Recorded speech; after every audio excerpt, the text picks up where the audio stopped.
ইরানের পরমাণু কর্মসূচি থামাতে গত জুনে নজিরবিহীন হামলা চালায় ইসরায়েল ও তাদের অন্যতম মিত্র আমেরিকা।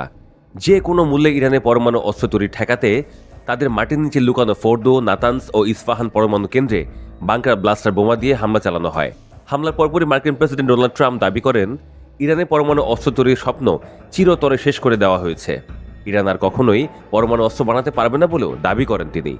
কিন্তু ট্রাম্পের এই দাবিকে ভুল প্রমাণ করে অবিশ্বাস্যভাবে সেই হামলার ক্ষত পুষিয়ে নিয়েছে ইরান। ইতোমধ্যে পরমাণু কেন্দ্রগুলোর ক্ষয়ক্ষতি মেরামত করে আবারও নতুন করে দিনরাত কাজ শুরু করেছে দেশটি।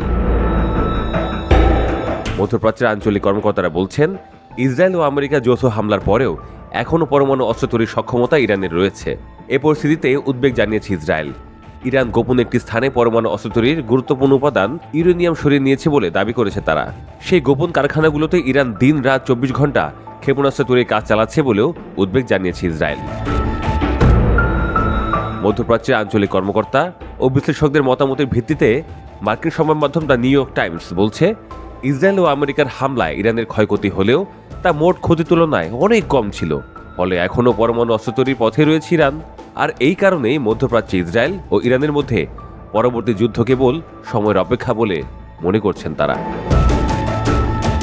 2015 সালে করা পরমাণু চুক্তির লক্ষ্য ছিল ইরানের ইউরেনিয়াম সমৃদ্ধকরণ সীমিত রাখা, কিন্তু সেই চুক্তির মেয়াদ গত মাসে শেষ হয়ে গেছে। ফলে ইরানের উপর সব নিষেধাজ্ঞা পুনরায় চালু করেছে আমেরিকা। এ পরিস্থিতিতে ইরানের পরমাণু নিরস্ত্রীকরণ নিয়ে ইরান ও আমেরিকার মধ্যে আলোচনাগুলো বন্ধ হয়ে আছে। এর মধ্যে মার্কিন কর্মকর্তারা বলছেন, ইরানের হাতে এখনও এমন পরিমাণ ইউরেনিয়াম আছে যা দিয়ে প্রায় 11টি পরমাণু অস্ত্র তৈরি করা সম্ভব। অবশ্য ইসরায়েল ও আমেরিকার হামলায় নিজেদের ইউরেনিয়াম মজুদ ধ্বংস হয়ে গেছে বলে দাবি করছে ইরান। কিন্তু ইসরায়েলের মতে ইরান তা গোপনে অন্যত্র সরিয়ে নিয়েছে।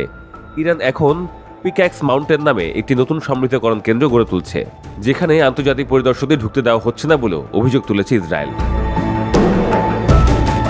এদিকে আন্তর্জাতিক পারমাণবিক শক্তি সংস্থার প্রধান রাফায়েল গ্রোসি বলেছেন, ইরানের বেশিরভাগ সমৃদ্ধ ইউরেনিয়াম যুদ্ধের পরও অক্ষত আছে। বর্তমানে ইরানের কাছে প্রায় 400 কেজি ইউরেনিয়াম আছে, যা 60% পর্যন্ত বিশুদ্ধ করা, অর্থাৎ এগুলো পরমাণু অস্ত্র তৈরির মাত্রার খুব কাছাকাছি মানের। ফলে ইরান ও ইসরায়েলের মধ্যে আরেকটি যুদ্ধের আশঙ্কা উকি দিচ্ছে। ইন্টারন্যাশনাল ক্রাইসিস গ্রুপের ইরান প্রকল্পের পরিচালক আলী ওয়ারেজ বলেন, এবার যুদ্ধ বাঁধলে গত জুনের মতো 12 দিনে 500টি ক্ষেপণাস্ত্র নয়, বরং ইসরায়েলকে পরাজিত করার জন্য একবারে 2000 ক্ষেপণাস্ত্র নিক্ষেপ করার আশা করছে ইরান। এই পরিস্থিতিতে মধ্যপ্রাচ্যের পবিত্র ভূমিতে দখলদার ইসরায়েল ও ইরানের মধ্যে আরেকটি যুদ্ধ এখন সময়ের ব্যাপার মাত্র বলে মনে করছেন সামরিক বিশ্লেষকরা।